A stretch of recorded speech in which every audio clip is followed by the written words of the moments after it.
¿Qué harías si lo perdieras todo? Si la vida, de un momento a otro, te arrebatara tu propósito, tu carrera, a la gente que amas, y de repente, te vieras cara a cara con tu propia muerte, ¿encontrarías una razón para seguir? ¿O te hundirías en la desesperación? Esta no es solo una pregunta para pensar, es la historia real de un hombre. El filósofo estoico Séneca no solo se hizo estas preguntas, sino que las vivió.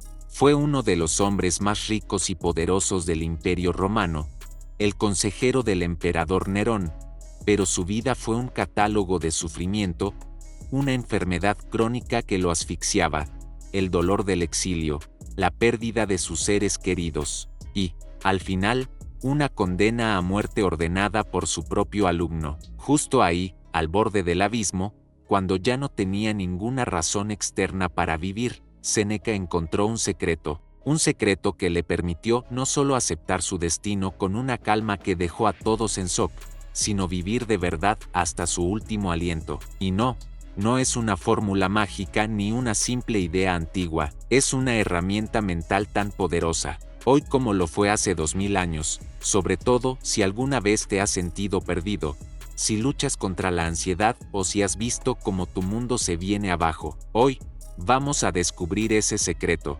vamos a caminar junto a Séneca, no como si fuera un santo perfecto, sino como un compañero de viaje, para entender cómo, en medio de la peor adversidad, aprendió la lección más importante de todas, cómo aceptar la muerte para, por fin, aprender a vivir. Sección 1. El hombre detrás del mito. ¿Quién fue realmente Séneca? Cuando pensamos en los grandes filósofos estoicos, nos imaginamos estatuas de mármol, figuras perfectas, serenas, a las que nada les afecta, pero la vida de Séneca fue todo lo contrario. Para entender su sabiduría, primero tenemos que entender su dolor. Nacido en Córdoba, en la Hispania romana, en una familia rica y poderosa, la vida de Séneca fue una contradicción desde el principio. Por un lado, tenía una mente brillante, destinada a la grandeza. Por otro, un cuerpo frágil que le recordaba a cada instante que era mortal. Desde muy joven, Séneca sufrió de un asma terrible. Él mismo describía ataques de asfixia tan brutales que los llamaba ensayos de la muerte. Imagina lo que es luchar por cada bocanada de aire, noche tras noche, sintiendo que el final está a un solo respiro. Esa enfermedad fue su primera gran maestra.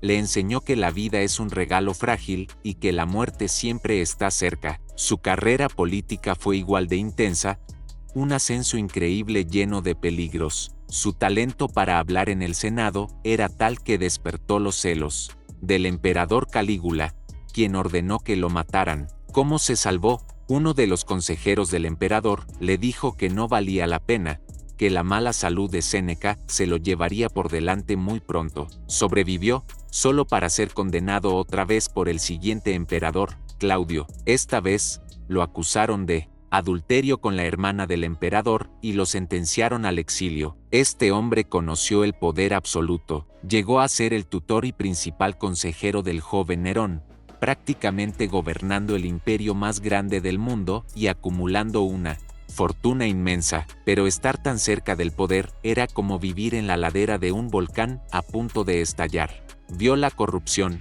la paranoia y la crueldad en primera fila, y aquí está la clave para entenderlo. Séneca no era un monje que criticaba las riquezas porque no las tenía, era un hombre rodeado de lujo y poder, que luchaba día a día por ser fiel a su filosofía en un ambiente tóxico. Él mismo admitía sus fallos. En sus famosas cartas a Lucilio, no escribe como un sabio que lo sabe todo, sino como un igual. Dice que él no es un médico sano que atiende a otros, sino un paciente que, desde la cama de al lado, comparte lo que va aprendiendo de su propia enfermedad. Se presenta como un compañero de lucha, alguien que, como cualquiera de nosotros, tropieza, duda y se esfuerza por ser mejor. Esa humildad es lo que hace que sus ideas sigan vivas. No nos habla desde la cima, sino desde el valle, mostrándonos el camino que él mismo recorrió para salir. Sección 12. La muerte en vida. La lección del exilio en el año 41. El mundo de Séneca se vino abajo. Acusado injustamente, le quitaron Todo, su estatus, su dinero, sus amigos y su hogar, lo desterraron a la isla de Córcega, un lugar que él describió como una roca estéril y salvaje. Para un hombre como él, que vivía de la vida intelectual y política de Roma, el exilio era una muerte social. Era como ser borrado del mapa, olvidado, convertido en nada, una muerte en vida. Así lo llamó. Imagina esa desesperación. Todo lo que habías construido, todo lo que te definía, te lo arrebatan en un segundo. Estás atrapado, impotente, a merced de una decisión que no controlas. Es una sensación que cualquiera que ha perdido un trabajo, una relación o la salud conoce. Bien, es sentir que el suelo desaparece bajo tus pies. Al principio, Séneca se derrumbó. Sus primeros textos desde el exilio son de un hombre que sufre, que se lamenta e incluso que intenta adular a gente poderosa en Roma con la esperanza de que lo perdonen. No era una estatua estoica, era un ser humano sintiendo el golpe de una pérdida brutal, pero fue justo ahí, en ese infierno de sufrimiento, donde empezó a forjar su herramienta más poderosa. Al perder por completo el control sobre su vida externa, no le quedó más remedio que buscar la libertad en el único lugar que le quedaba, su mente. Fue en Córcega donde Séneca realmente entendió la lección más importante del estoicismo, la dicotomía del control. La idea es simple, pero te cambia la vida. Hay cosas que puedes controlar y cosas que no. No puedes controlar las decisiones de un político, la economía, una enfermedad o lo que hacen los demás, pero siempre, absolutamente siempre, puedes controlar una cosa: cómo respondes, tus pensamientos, tu actitud, tus decisiones. Ahí, y solo ahí, está tu verdadera libertad. Séneca no podía cambiar el exilio, pero sí podía cambiar cómo lo interpretaba. Podía verlo como una condena y amargarse la vida, o podía verlo como otra cosa, un simple cambio de lugar, una oportunidad para estudiar, para pensar, para escribir, un retiro forzoso del ruido de Roma que le permitía hablar consigo mismo, y empezó a practicar lo que predicaba. En lugar de obsesionarse con lo que había perdido, se centró en lo que todavía tenía: su razón, su virtud, su capacidad de encontrarle un sentido a la vida sin importar las circunstancias. Se dio cuenta de que la verdadera cárcel no era la isla de Córcega, sino una mente que se aferra a lo que no puede controlar. La verdadera libertad no era estar en Roma, sino ser dueño de tus propios pensamientos. Pasó 8 largos años en esa isla, 8 años que transformaron a un político en un verdadero filósofo. Convirtió su castigo en su universidad. Esta es la primera gran lección para cualquiera que ha perdido su razón de vivir. Cuando el mundo te lo quita todo, la única fuente de propósito que nadie te puede arrebatar está dentro de ti. Sección 3. La filosofía como medicina para el alma. Cómo afrontar la pérdida. 8 años después, la suerte volvió a cambiar. La esposa del emperador Claudio, Agripina, logró que Séneca volviera a Roma para ser el tutor de su hijo, Nerón. Séneca regresó, pero no como un hombre roto, sino como alguien que había encontrado una fortaleza interior que ya nada podía destruir, y esa fortaleza la necesitaría, no solo para los retos del poder, sino para consolar a otros en su dolor. Aquí es donde vemos a Séneca usando su filosofía como una terapia. El mejor ejemplo es su consolación a Marcia. Marcia era una mujer noble de Roma que había perdido a su hijo. Durante 3 años, se había encerrado en un duelo del que no podía salir, viviendo en una oscuridad total. Séneca le escribe, pero no con lástima, sino con una lógica empática y directa. Su método para superar la pérdida es radical, no tiene nada que ver con darle tiempo al tiempo o intentar no pensar en ello. Es un proceso activo, casi una cirugía del alma. Primero, Séneca valida su dolor. No le dice que no llore, al contrario, le dice lloremos juntos. Reconoce que el dolor es una reacción natural, pero luego hace una distinción clave. Una cosa es sentir dolor y otra muy distinta es recrearte en él, convertirlo en el centro de tu vida, porque, como él decía, sufrimos más por lo que imaginamos que por lo que realmente pasa. Segundo, le pide que cambie la perspectiva. Le pregunta, ¿Lloras por ti o por tu hijo? Si crees, como los estoicos, que la muerte es una liberación del sufrimiento, entonces tu hijo ya no sufre. Llorar por él sería desearle que volviera a sufrir. Así que el duelo, en el fondo, es, por nosotros, lloramos por nuestro vacío. Y si el dolor es sobre nosotros, entonces podemos hacer algo al respecto. Tercero, y esta es la clave de la terapia estoica, Séneca introduce la idea de que todo en la vida es un préstamo de la fortuna. Tus hijos, tu salud, tu dinero, tus amigos, incluso tu propia vida, no te pertenecen. Son regalos temporales que la fortuna te da y que puede pedir de vuelta en cualquier momento, sin avisar. Así que la respuesta correcta ante la pérdida no es la desesperación por lo que te han quitado, sino la gratitud por el tiempo que lo tuviste. En lugar de centrarse en la ausencia de su hijo, Séneca anima a Marcia a centrarse en los recuerdos felices, en la alegría que le dio, en el privilegio de haberlo tenido. No digas lo perdí, di lo devolví. Esto cambia el duelo de un lamento, por lo que ya no está,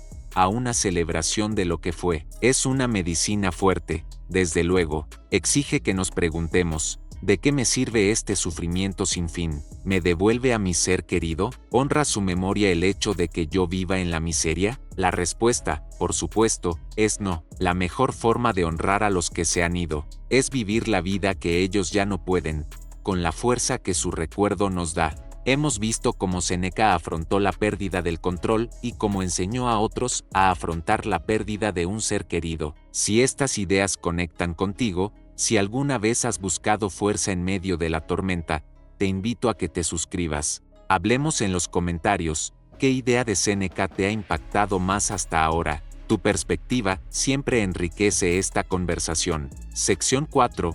Meditar sobre la muerte para abrazar la vida. Llegamos al corazón del secreto de Séneca. Una idea que suena a contradicción, pero que es la clave para vivir de verdad, para aprender a vivir. Primero tienes que aprender a morir. En nuestra cultura, la muerte es el gran tabú. La ignoramos, la negamos, no hablamos de ella. Vivimos como si fuéramos a ser eternos, y solo nos acordamos del final cuando ya es tarde. Según los estoicos, ese miedo constante a la muerte es la raíz de casi toda nuestra ansiedad. Séneca propone el antídoto, la premeditatio malorum, que significa meditar sobre los males, y en especial, meditar cada día sobre tu propia muerte, no de una forma oscura o deprimente, sino como un ejercicio para liberarte. ¿Cómo funciona? Imagina que cada mañana, al despertar, te tomas un momento para pensar que este podría ser tu último día, no para asustarte, sino para preguntarte, si hoy fuera mi última oportunidad, ¿cómo viviría? ¿Perdería el tiempo en discusiones tontas? ¿Me preocuparía por lo que opinan personas que no me importan? ¿Dejaría para mañana un te quiero, un perdón o el disfrutar de algo simple? La respuesta es clara. Pensar en tu final actúa como un filtro, separa lo importante de lo trivial. De repente, las pequeñas ansiedades que te comen por dentro se ven como lo que son, insignificantes. El miedo al fracaso se reduce, porque el único fracaso real es no haber vivido como querías. Séneca lo dijo claro, no es que tengamos poco tiempo, sino que perdemos mucho. Cada día que pasa es un día que muere. Este mismo segundo, mientras escuchas esto, está muriendo. La muerte no es algo que llega al final, es un proceso que ya está en marcha. Aceptar esto no te vuelve triste, te vuelve intensamente vivo. Te empuja a vivir con un propósito y a valorar cada momento, porque el presente es lo único que tienes. Es la cura definitiva para dejar las cosas para después. Es la respuesta para quien ha perdido la razón para vivir. Cuando entiendes que la vida es un regalo corto, la razón para vivir se convierte en la vida misma. No necesitas un gran propósito externo. El propósito es vivir plenamente cada momento que tienes. Al familiarizarte con la idea de tu propio final, le quitas su poder para asustarte. Y como dijo Séneca, quien ha aprendido a morir, ha desaprendido a ser esclavo. Se ha liberado del miedo, la peor de las tiranías. Sección 5. La prueba final. La muerte de un estoico. Toda la vida de un filósofo es una preparación para su muerte. Es el examen final. En el año 65, ya retirado de la corte de Nerón, Séneca fue acusado de estar en un complot para asesinar al emperador. Aunque las pruebas eran dudosas, para un Nerón paranoico fue la excusa perfecta para deshacerse de su antiguo maestro. Un soldado llegó a su casa con la orden, debía quitarse la vida. Este es el momento que define su legado. No había escapatoria, la muerte había llegado. El historiador Tácito nos dejó un relato detallado de lo que pasó, y es la demostración más brutal de la filosofía en acción. Séneca recibió la noticia con una calma absoluta, ni pánico, ni súplicas, ni lamentos. Abrazó a su esposa, Paulina, y a sus amigos, que lloraban sin consuelo. Pero en lugar de pedir consuelo, él se lo dio a ellos. Les pidió que no lloraran, que recordaran sus enseñanzas y que fueran fuertes. En su propia hora final, su preocupación eran los demás. Con una serenidad que dejó en shock a los soldados, se cortó las venas. Pero por su edad avanzada y su dieta, la sangre fluía muy despacio. El proceso era largo y doloroso. Mientras la vida se le iba, seguía dictando sus pensamientos a sus secretarios, con una claridad mental increíble. Para acelerar el proceso, pidió veneno, la misma cicuta que mató a Sócrates. Lo bebió, pero su cuerpo, ya frío, resistió el veneno. Finalmente, pidió que lo llevaran a un baño caliente, esperando que el vapor y el calor aceleraran el final. Antes de entrar, salpicó un poco de agua y dijo que era una ofrenda a Júpiter, el libertador. Murió allí, en una atmósfera densa por el vapor que le dificultaba la respiración. Una trágica ironía final para alguien que luchó toda su vida contra el asma. Su muerte no fue un acto de desesperación, sino la máxima expresión de su filosofía. Para él, el suicidio podía ser un acto racional, la última puerta hacia la libertad cuando la vida ya no se podía vivir con dignidad. Al enfrentar su final con control, calma y siendo fiel a sus ideas, demostró que, aunque no eliges tu destino, siempre puedes elegir cómo lo enfrentas. Su muerte no fue una derrota, fue su victoria final, la prueba de que sus palabras no eran solo tinta, sino la forma en que vivía y moría. Hemos recorrido una vida de poder, de pérdida y de sabiduría. Hemos visto a un hombre luchar contra la enfermedad, sobrevivir al exilio, consolar a otros en el duelo y mirar a la muerte a los ojos con una dignidad que todavía hoy nos inspira. Entonces, ¿cuál es la lección final de Séneca? ¿Cuál es ese secreto para quien ha perdido la razón para vivir?